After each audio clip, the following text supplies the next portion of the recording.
Assalamualaikum warahmatullahi wabarakatuh. Perkenalkan, saya Anissa Fitri. Kali ini saya akan membahas mengenai sejarah perkembangan filsafat pada masa periode klasik dan pada masa periode abad pertengahan. Jadi yang dikatakan filsafat itu sendiri adalah suatu cabang ilmu pengetahuan yang berusaha untuk memahami hakikat dunia, manusia, pengetahuan, dan kehidupan, bahkan juga nilai-nilai yang ada dalam kehidupan gitu. Nah, jadi filsafat ini berusaha untuk membuka wawasan manusia, yaitu dengan memberi kerangka berpikir gitu, dengan yang secara sistematis dan mendalam.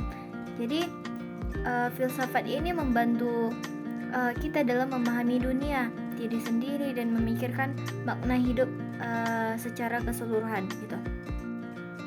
Nah, pada periode klasik itu sendiri itu berlangsung sekitar abad ke-5 sebelum Masehi hingga pada abad ke-5 Masehi gitu.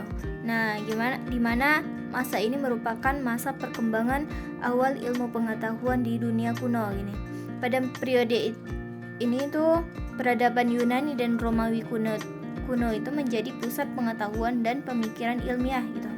Nah, kemudian pada masa ini itu ilmu pengetahuan ini cenderung dihubungkan dengan filsafat. Artinya mereka mendefinisikan ilmu pengetahuan itu sendiri dengan pengetahuan yang didasarkan pada akal budi dan rasional manusia gitu.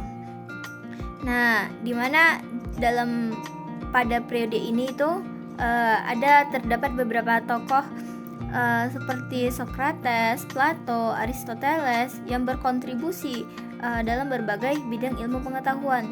Seperti Socrates misalnya, dia itu seorang filsuf yang mengembangkan metode dialog untuk mencari kebenaran gitu. Sedangkan Plato dan Aristoteles mengembangkan teori-teori filosofis itu dengan pendekatan ilmiah yang berpengaruh gitu.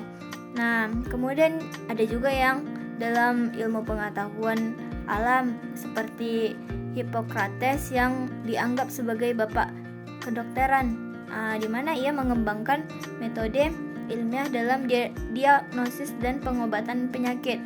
Nah, sementara itu ada juga yang dalam matematika dan geometrik itu ada seorang tokoh Euclid namanya, menghasilkan karya yang monumental dalam elemen yang menjadi dasar bagi banyak pengetahuan matematika gitu. Selanjutnya kita beralih pada periode abad pertengahan. Jadi periode ini itu terjadi sekitar abad ke-5 sampai ke abad 15 Masehi gitu. Nah, di mana abad pertengahan ini itu ditandai dengan pengaruh agama Kristen yang dominan gitu dalam perkembangan ilmu pengetahuan gitu. Nah, perkembangan ilmu pengetahuan ini cenderung dikatakan bisa lambat ya, karena pengaruh dari agama Kristen ini yang kuat gitu. Tapi ilmu pengetahuan ini karena ilmu pengetahuan ini dianggap sebagai pelayan agama pada masa itu. Nah, kemudian sebagian besar penelitian ilmiah itu berpusat pada teologi. Bisa dilihat itu dalam katedral Chartres di Prancis, yang dimana mereka menggabungkan desain arsitektur dengan pengetahuan astronomi gitu. Nah, kemudian pada abad ke-12 itu terjadi yang namanya kebangkitan intelektual yang dikenal sebagai Renaissance abad pertengahan. Nah, pada periode ini tuh terjadi transformasi penting dalam ilmu pengetahuan dan pendidikan, di mana muncul dan didirikan itu universitas-universitas Eropa gitu, yang mempelajari berbagai disiplin ilmu kayak ilmu filsafat, hukum, kedokteran, teologi.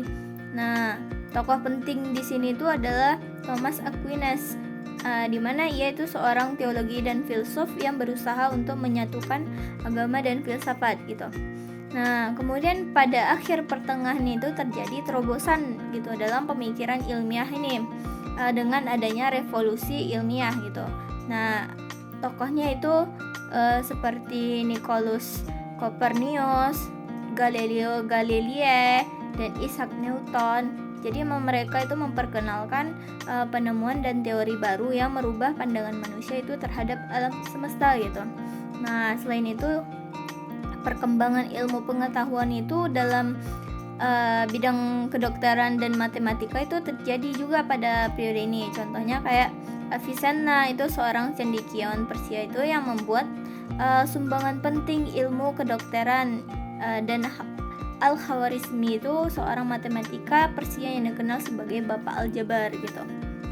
Nah, pengaruh perkembangan pemikiran filsafat itu sendiri tuh dipengaruhi oleh pemikir filsuf muslim. Jadi pemikiran-pemikiran baru dari sarjana muslim itu menjadi salah satu fondasi revolusi ilmiah sendiri di Eropa gitu, dimana peran ulama muslim itu menjadi tonggak penting juga dari perkembangan ilmu. Salah satunya seperti matematika, ulama muslim yang mengembangkan itu seperti Al-Khwarizmi, Al-Kindi, Al-Biruni. Mereka tuh berkontribusi besar dalam pengembangan ilmu matematika. Kemudian ada yang dalam hal astronomi. Jadi ilmuwan muslimnya itu